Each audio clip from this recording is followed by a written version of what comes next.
বগুড়ায় গাবতলীতে ৬ জনকে কুপিয়ে জখম করার ঘটনায় যুবদল নেতা হৃদয় হোসেনকে গোলজারকে দল থেকে বহিষ্কার করা হয়েছে। তিনি গাবতলী উপজেলার নারুয়ামালা ইউনিয়নের যুবদলের যুগ্ম আহ্বায়ক এবং নারুমালা ইউনিয়ন পরিষদের প্যানেল চেয়ারম্যান।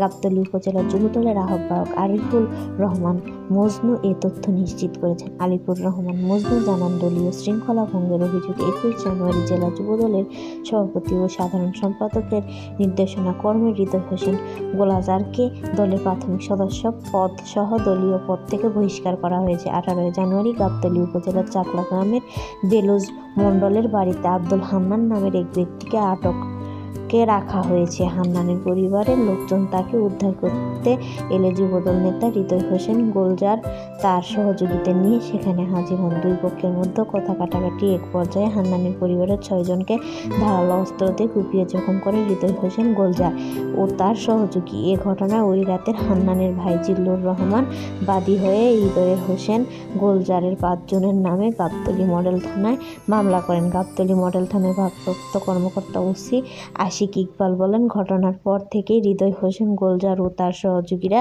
পলাতক রয়েছেন।